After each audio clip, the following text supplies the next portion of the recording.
روز بخیر دوستان عزیز، امیدوارم که همتون صحت سلامت هستید. شکرانه خدا ما هم سازیم خوبیم. رحمت برای سخنهای خوب که دینا در کامنتاریا نویسید. از همتون منت دارم. نگفته نمونه تا کنکورس یک روز دیگه مون اگر نصیب باشه کنکورس جمع بس میکنیم و چه خیلی که میبینید خطیمه ایجاد چوجوان در اینجا میخوایم بانکه کنیم شکر و یک نمود دیگهش و باز بادرینگ محکم میکنیم. اینجا باشه فریزه خطی محوش گفتن یا بار ما هم خطی ویدیو کنیم برای همون خطیشون ویدیو کدیستم هم بسیار پدپسچکا گفتن که یک بار فریزه و محوش هم نشون بده چیده نشون نمیده چند قشی نشون نداده برای همون اینه با فریزه و محوش این روز بانکه میکنیم شکراوی. در اول چیکار میکنیم؟ این شکراوی مونده روغن هم در پورای در اول پیاز خطی برگردی ریزه میکنیم یک تف میتیم بعد پمیدور رو میاندازیم باقی مونده محصولات رو بعد میاندازیم. شما خیلی بخیر امروز شما کمپوت میپزید. این شکراوی را چی را کمپوت کردی ورنی میگده. نه وای ریزه نکن وای بانکه میندازیم. دوستان عزیز چه خیلی که او دفع نشان داده بودم همیاره آزی دمی بانکا میچینم همینجا ایده با کپوست میکنم. من یک گم بار با کپوست کدگی نیستم کم ترک کپوستم گرفتم میخوام کپوستم بدازم برای همو آزی ایده همی بانکا میاندازم. اونجا باشه یاردمچی های من کارچاشون چپنه قبیده برگردی ریزه کدیسیان نبرا دخته انم خیلی خوشورو چشت نبود انم خیلی دور بخواه باید دوری بخواه تو راسته نمیخواه بانش تو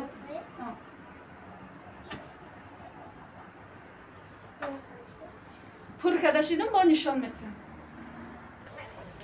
منم خیلی دوستانی عزیز پر کدم همشه گفتم همین دید طرف پر کدم همین دید هم خیلی با کپوس محکم کنم که چه خیلی میشه وازی آخرانده و بانکایی که بادرینگی که محکم کده بدم چورتن همشه نشان میتونم برای که بسیار آدم ها میگن با نپرید میپره ما چند بار کدیم پرید نه دوستانی عزیز ایمه شکرانه خودم نپریده ایستادگی این ایوش هم انداختم او هم جوشی دوزی میاندازم 10 مینوتی میسته تا 10 مینوتی ایره ما اوجا همه را ایوره ریزه میکنم نصیب باشه. کسانی که تماشا کدگی نبودن ویدیوی مرا ویدیویی که بادرینگ محکم کدگیم اینه میخیل آزی آب پر کدم شه اینه میخیل 2 بار آب پر کده خالی میکنم 3 بار میاندازم نمک اکسوس میاندازم محکم میکنم. دوستانی عزیز کدومی که ندیدگی ای برای آدمای ندیدگی اینجا برگلی را قطع پیاز ریزه کردم پمیدورم کم ترکش ریزه کردم باز انشالله که همش ریزه کردم میشم دویم بار یورم اوگردان میکنم بعد یورا که محکم کردم با اوش سر میکنم برای که خیلی نمیشه. من همه یک پلتچه دارم تمام.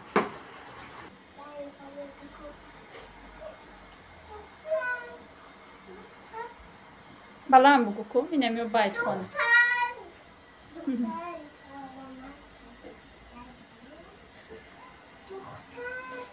اینجا گرم شدیم کودکا برد میگم نمیرن اینجا باز کده ایستدیم ختیمه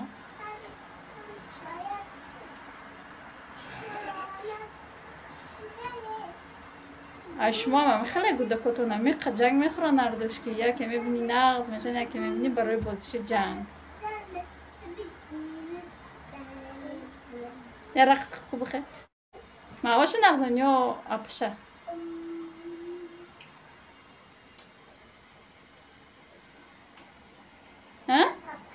پاپشه ایره دو کسا بگوی او دومین دیگر نغزم نه فقط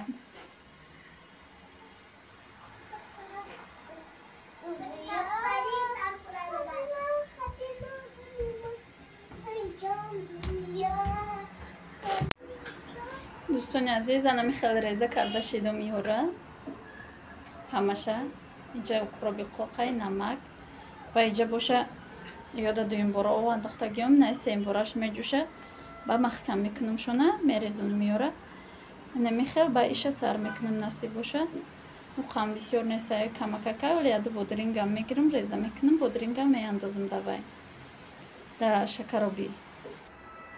دوستان عزیز در اینجا آبی ما جوش آمده 3 باره میگیریم میندازیم و چنقه نمک میندازم، چنقه اکسوس میندازم. با نشان میتم برای که او دف نشان دادگیم ممکن از подписчикой نام ندیدگی ایمی سبب با نشان میتم.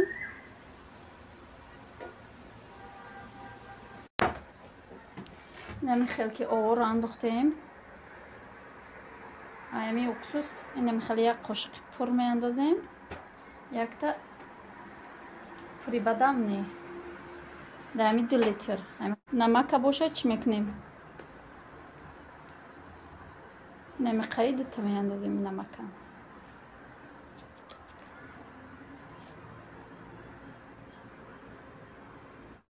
انکه محکم میکنیم شه. دوستان عزیز در اینجا دیگه موندم موزی روغنش میاندازم. نمیدونم برای چه می دیگه موندم خیلی آش خوک شده و خیلی سفیدک میبروره.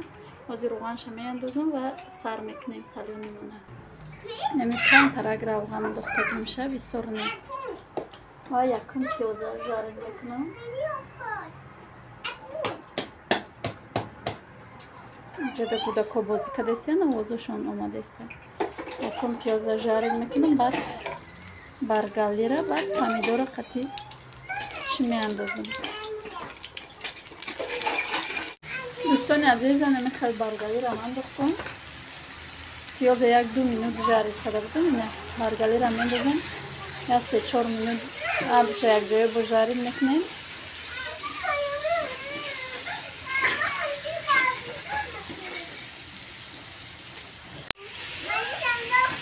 نمیخواد پیازش ملوی نشده شیره کنیم بگیم پامیدور قطعی میگه پامیدور قطعی بودرینده اینجا میاندازیم اکنی را با نشانی.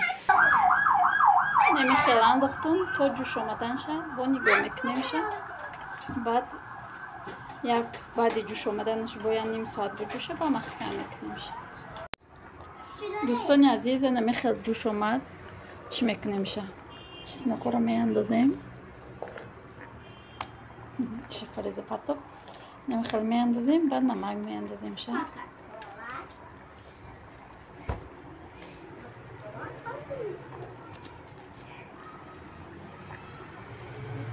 با یک نیم ساعت دیگه میجوشه با محکم میکنیم شه. نمیخواد دوستان عزیز ما چیم انداختگی بودم و کرابی قاقم انداختگی بودم شه. یک کم ترک دیگه جوشید. باز یک بار دیگه سخت بجوشه میبردارم محکم میکنم شه. با همین ویدیو رو با پایان میرسونیم.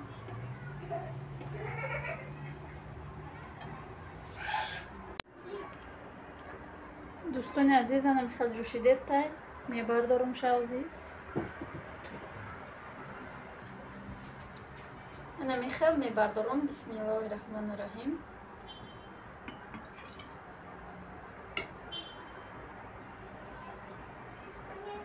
انم خیلی پر کردم شه. نه مایده کم پر میکنم در اینجا با نشان میتونم بعدی محکم کردن قطعی بودرینگای او دفنگیم.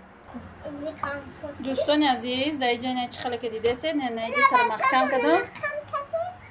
اینایی بانکای پیشینه ماینیگو نمیخواد خوشروی استادگی امی اکتش بروردم در تای پدوای نصیب باشه همه بانک‌ها ما محکم کرده شدم. پیش از میستم با همش نشون میتونم. نمیخواد بانکای پیشینه ماین نمیخواد استاد چه خلق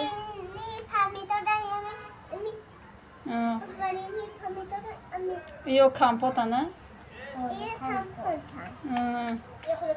یو را فریزه کامپوت میگه یوشو برنی نه فهمیده بگیره.